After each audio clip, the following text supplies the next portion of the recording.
and welcome to Outcasts with 1988 Kylie Minogue superfan winner David Berry and 1996 Tesco's Bikeathon third regional runner-up Tim Downey. Hello. Wow.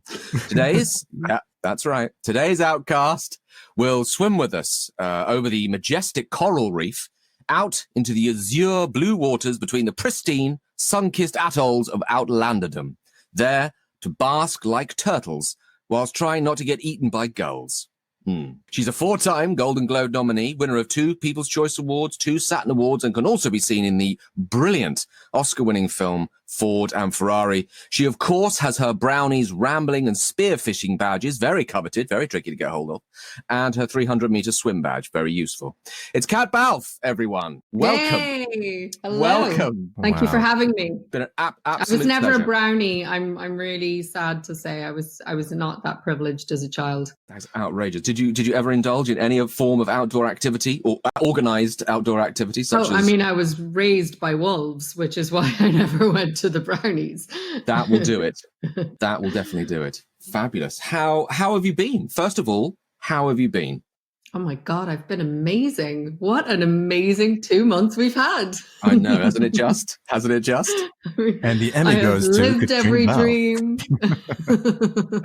It's exactly what I wanted. It's been lovely, hasn't it? It's been different. It certainly has. Yeah.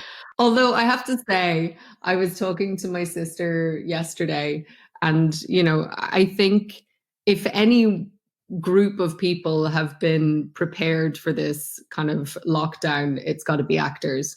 Yeah.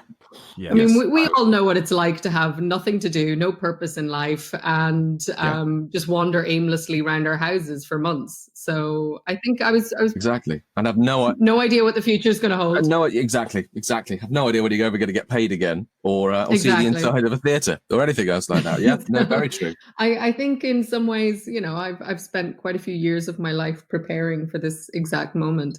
Excellent. You're match fit for it. This is your time, Caitriona. Yes, which is shocking because I've absolutely wasted it all. But I should have known better. But I'm not making use of it. So. Good. I'm very glad to hear that because I've done very little. I haven't done any of those things that they said, oh, wonderful, with all the time you can write your script, you can write your opera. I've done none of that. Just basically been homeschooling and walking up and down stairs. A lot of stair walking I've been doing. A lot of stairs? A lot of stairs.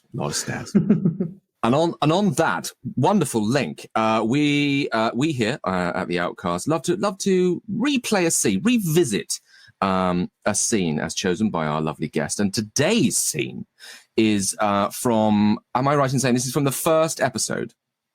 No. It was wrong. It's from the first season. It is episode 109. That's what I meant. I meant first season. Yes. First season, 9th episode. Yes. There you go. You see? There we go. I believe that episode is called The Reckoning. Mm-hmm.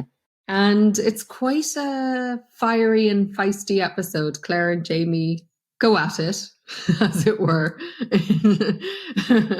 verbally first and somewhat physically later. But I thought we would pick that lovely scene from the river to have you two recreate it. Fantastic. And who would you like to play? I mean, you can obviously jump in yourself at any time. But who would you hand out roles to?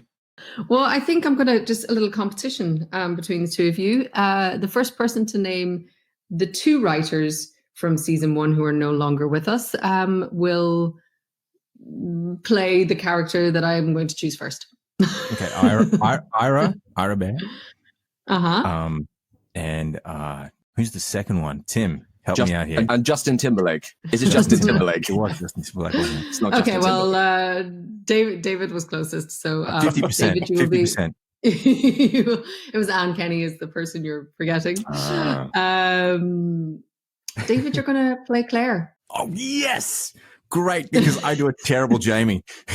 He It's really probably not does. the answer you wanted to hear. It's not because I wanted to be Claire so much. I mean, I do. I love Claire and all the rest. But Jamie is just, I think we know on this podcast, Tim, I can't do a Scottish accent. And to sustain it for several pages, I think we just should all save ourselves the pain and embarrassment, and just go with my Claire. Kat, I'm happy to take notes from you at any point, what I'm doing wrong or just right. From the heart, David, just from the heart.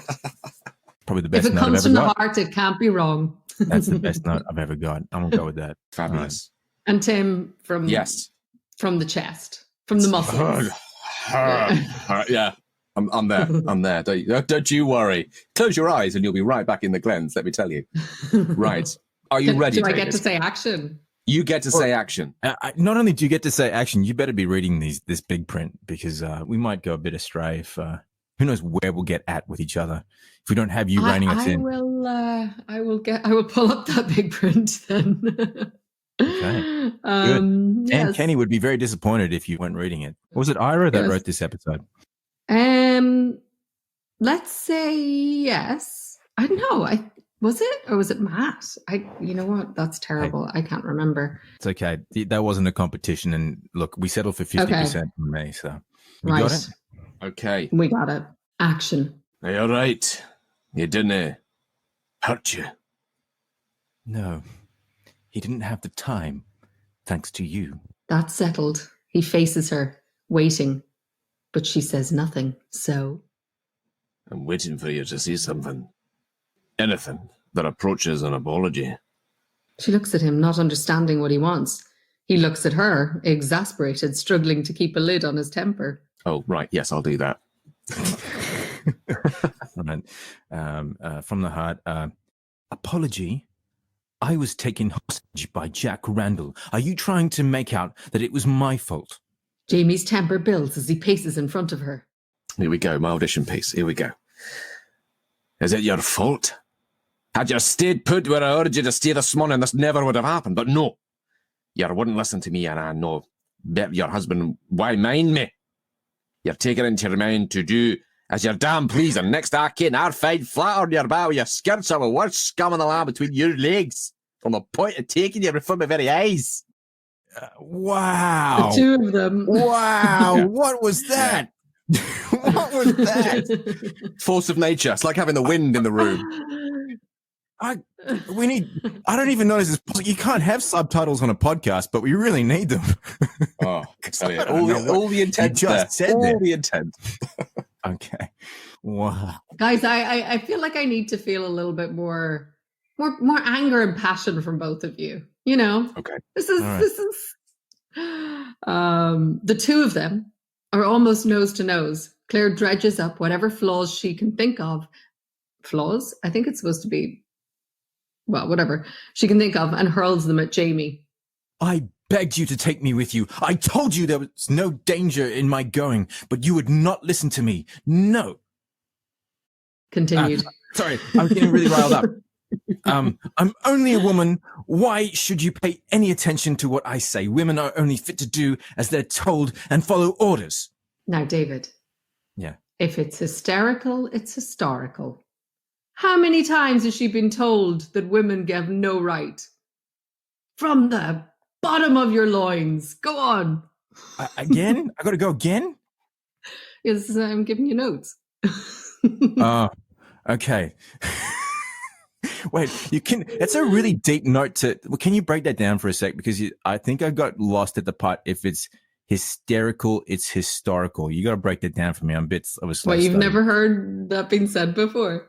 No. When somebody, like, if so in a relationship, right? If somebody does something silly and the other person's response is like absolutely, completely irrationally of a magnitude, it's never about that one moment. It's about the history of 50 moments behind it. So if it's hysterical, it's historical. Right. Oh, that makes a lot of sense. That's making a lot of sense about the arguments I've had in my past too. This is going Are we going to lose you now for like 10 minutes where David just flashes? All the mistakes I've made in my life, down to this one acting note. Okay, well, thank you,